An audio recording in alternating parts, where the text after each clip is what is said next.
तो हजारों के कुश्तों पे जो पुश्ते लगने वाले थे, आपने सुलह मुआविया करके हजरत इमाम हसन ने वो क़ियादत निभाई। और फिर जब करबला की जंग हुई है, उस मौके पे क्या हुआ, दुनिया की आंखों के सामने और सीनों में महफूज है। हजरत गिरामी सरकार का विसाल हुआ। हजरत अबू बकर की खिलाफत आई, 2 साल कुछ महीने आप रहे। आपके बाद हजरत उमर 10 साल रहे। उनके बाद हजरत उस्मान गनी रहे 12 साल। और उसके बाद हजरत अली रज़ी अल्लाह ताला अन्हु खलीफा बने। 6 साल तक आपकी खिलाफत चली। और फिर कूफा के जामे मस्जिद में अबू लूलू ने आप पे खंजर का वार किया और उस जख्म में आप शहीद हो गए। हजरत गिरामी बिरादरान मिल्लत इस्लामिया, हजरत अली की जब शहादत हो रही थी, यानी आखिरी वक्त चल रहा था, तो लोग आए, अली आप हसन को खलीफा बना, इमाम हसन को अपना नायब बना दीजिए, खलीफा बना दीजिए। हजरत अली ने बड़ा तारीखी जुमला इरशाद फरमाया, न मैं हसन को खलीफा बनाने से तुम्हें रोकता हूँ और न बनाने का, मैं तुम्हारे हाल पे छोड़ता हूँ। जिसको तुम मुनासिब चाहोगे अपना खलीफा बना लेना। हजरत अली की शहादत हुई, लोगों ने इमाम हसन को खलीफा बनाया।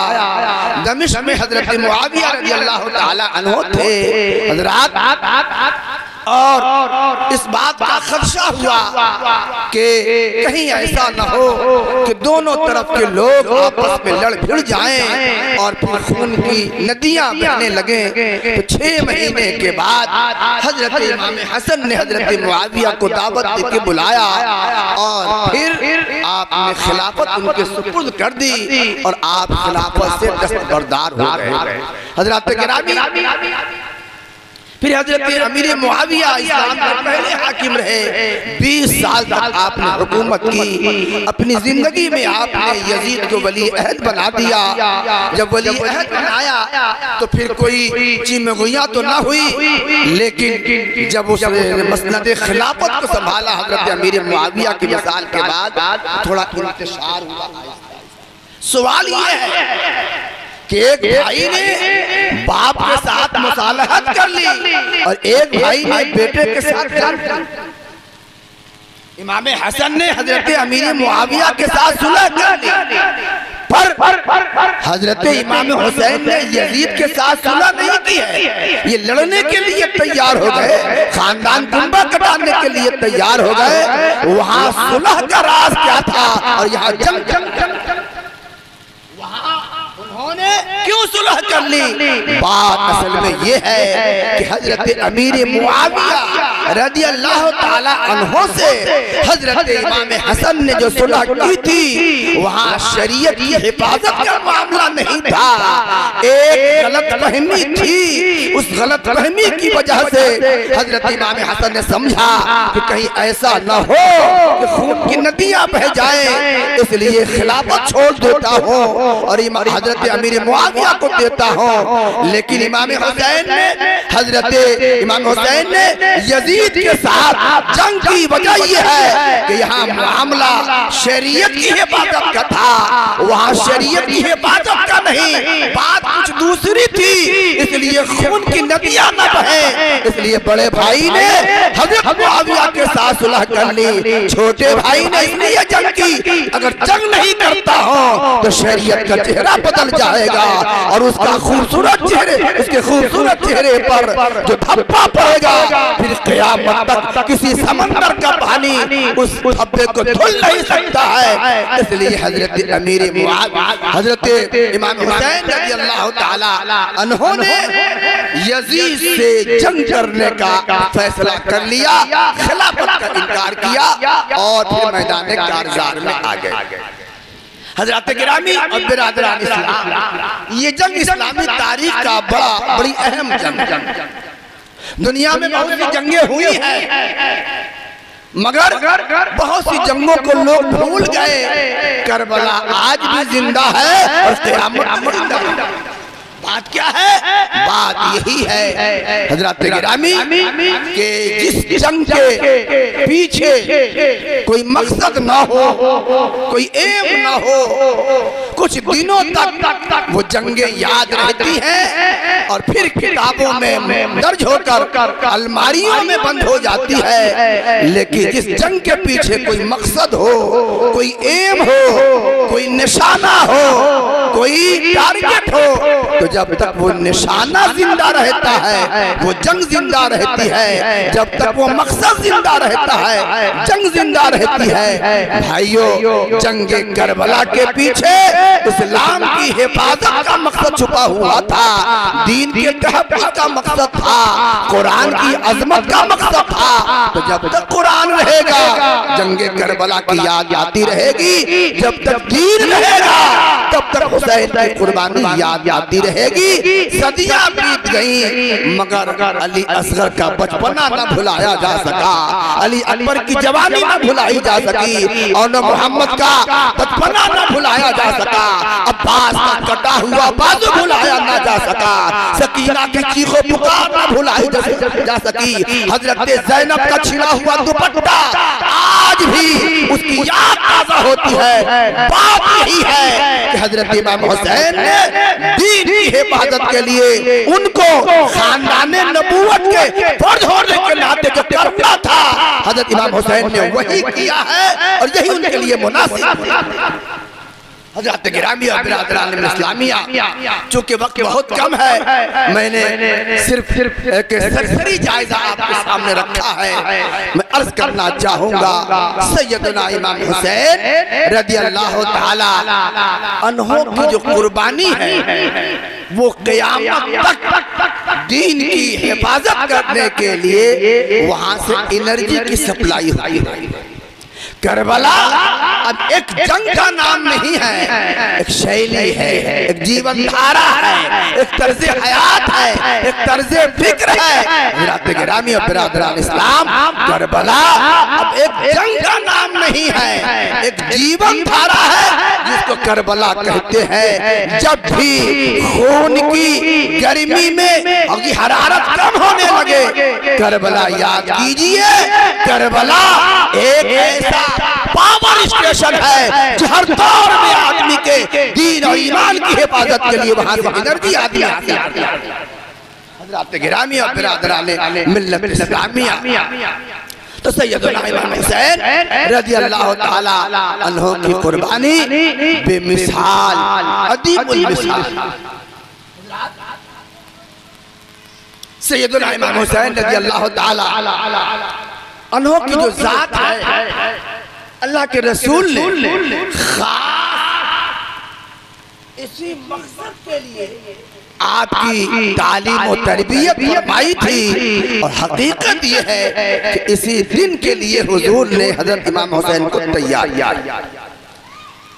सैयदना इमाम हुसैन रज़ियल्लाहु ताला अन्हु की जो कुर्बानी है वो तो अपनी जगह, मगर उलमा ने लिखा है कि हजरत इमाम हुसैन की शहादत दर हकीकत नबी की शहादत, सरकार की शहादत। किसी शायर ने कहा शहादत आखिरी मंजिल है इंसानी सआदत की, वो खुशकिस्मत है जिन्हें मिल गई दौलत शहादत की। शहादत पाके हस्ती जिंदा व जावेद होती है, ये शान में रंगी सुबह ईद की तमहीद होती। अल्लाह के रसूल सल्लल्लाहु अलैहि वसल्लम तमाम फज़ाइल के जामे हैं। शहादत भी एक फजीलत है, मगर ये फजीलत शहादत सरकार के दफ्तर फज़ाइल। शहादत भी एक फजीलत है, तो ये फजीलत हुजूर के दफ्तर फज़ाइल में कहाँ नजर? बताइए, हुजूर शहीद तो नहीं हुए, हुजूर तो तबगी तौर पर मिसाल हुआ है। तो आखिर क्या इमामुल अंबिया शहादत की फजीलत से महरूम रहते? तो अल्लाह ताला ने अपने नबी को किसी फजीलत से महरूम नहीं रखा है। मेरे नबी की शान तो ये है कि अल्लाह ने उनको शहादत मानवी भी अता फरमाई और शहादत ज़ाहिरी भी अता फरमाई। शहादत मानवी ये जब खैबर में ज़ैनब ने हुजूर को जहर से जहर आलूद गोश्त दिया था तो अल्लाह के रसूल ने अपने विसाल के साथ फरमाया कि जो जहर में गोश्त ज़ैनब ने मिलाया था खैबर में, मैं उसकी तकलीफ आज भी पाता हूं, मैं उसकी तकलीफ आज भी पाता हूँ। और फिर उसी में हुजूर का विसाल हुआ। उलमा ने इरशाद फरमाया कि हर साल वो जहर लौटता था और उस साल सरकार का विसाल हुआ उसी जहर के लौटने की वजह से। तो ये शहादत मेरे नबी की शहादत ये शहादत मानवी है। और पैगंबर की शहादत को अल्लाह ताला ने हुसैन की शहादत में बदल दिया है। तो करबला के मैदान में हुसैन जो शहादत पाते हैं वो हजरत हुजूर की शहादत है। इसीलिए हुजूर फरमाया करते थे ये मेरी बेटी के भी बेटे हैं और मेरे भी शहजादे हैं। तो उलमा ने फरमाया कि पैगंबर की शहादत को अल्लाह ने हुसैन की शहादत में बदल दिया है ताकि उसके महबूब के दफ्तर फज़ाइल में शहादत की कोई फजीलत खाली न रह जाए। तो शहादत मानवी भी अल्लाह ने अता फरमाई और शहादत ज़ाहिरी। अजीजों, दोस्तों और प्यारे भाइयों, इस जंग के असरात क्या हुआ, इस जंग के नताइज क्या हुआ। इस जंग ने दीन की हिफाजत का क्या सामान किया। इस जंग ने दुनिया के नक्शे में फिक्री तौर पर, ज़हनी तौर पर, इल्मी तौर पर क्या इनकलाब बर्पा किया। ये तो हजारों हजार किताबें इस उन्वान पर लिखी जा चुकी, हजारों हजार किताबें कि करबला ने दुनिया में क्या शराब।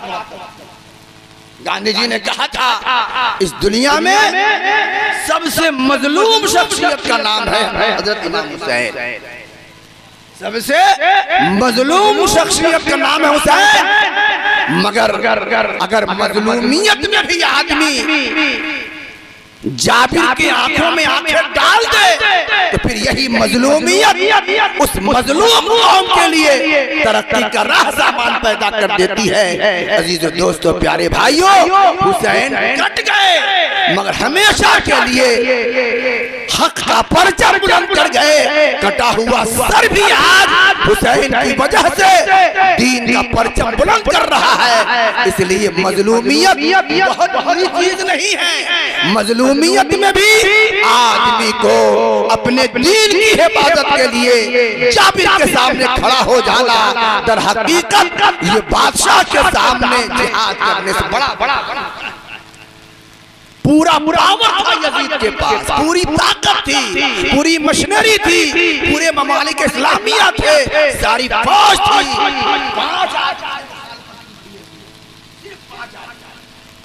बाकी सबने बैत कर ली थी जिसमें 3 आदमी का पहले इंतकाल हो गया। हजरत अब्दुर्रहमान इब्न अबी बकर, हजरत अबू बकर के बेटे, और हजरत अब्दुल्लाह इब्न ज़ुबैर ने भी इनकार किया था हजरत अबू बकर के नवासे। उन्होंने कहा कि हम मक्का में रह के यजीद का मुकाबला करेंगे।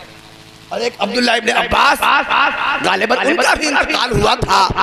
सिर्फ आखिर में हजरत इमाम हुसैन को लोगों ने समझाया कि अब मत जाइए, मगर हजरत इमाम हुसैन ने फरमाया कि रुखसत पर तो दुनिया अमल कर रही है, दुनिया में कोई ऐसा भी तो होना चाहिए जो अजीमत करने वाला हो। नहीं समझे? सफर में रोजा रखना, रोजा ना रखने की छूट है तो ना रखना रुखसत है, लेकिन सफर में रोजा रखना अजीमत है। इसलिए शरीयत इजाजत दे रही है कि हाकिम जालिम हो तो मसलहतन बैत कर लो, तो हर कोई मसलहत पे अमल कर ले तो फिर आखिर अजीमत का सबक से बढ़ा जाए। अजीमत का पाठ कौन पढ़ाएगा? तो दुनिया ने रुखसत पे अमल किया। ये पैगंबर के बेटे थे जिन्होंने रुखसत पे नहीं अजीमत पे अमल करके दुनिया को हौसला फराहम किया कि मत घबराओ, हुसैन का खून दीन की हिफाजत के लिए क़यामत तक सामान फराहम कर जाएगा। और हुआ भी यही है। जब भी हरारत कम होती है, करबला ज़बान पे लाइए, आपकी हरारत का पारा बढ़ अल्लाह ताला इस महफिल को कबूल फरमाए, हम सब लोगों की हाजिरी मंजूर फरमाए। अजीज गिरामी, जनाबे जौहर बाबू ने हर साल की तरह इस साल भी पैगाम करबला कॉन्फ्रेंस के नाम से इस इजलास का इनेकाद किया है। अल्लाह करे कि मोहब्बतों का ये इजलास और खिराज अकीदत पेश करने के लिए मजलिस हमेशा यूं ही सजती रहे और हजरत इमाम हुसैन की फयूज़ बरक़ात से हम और आप सब माला माल होते रहें। क़त्ल हुसैन असल में मर गए यजीद। मोहम्मद अली जौहर ने कहा, ये मोहम्मद अली जौहर का शेर, क़त्ल हुसैन असल में मर गए यजीद है, इस्लाम जिंदा होता है हर करबला के बाद। अस्सलाम वालेकुम।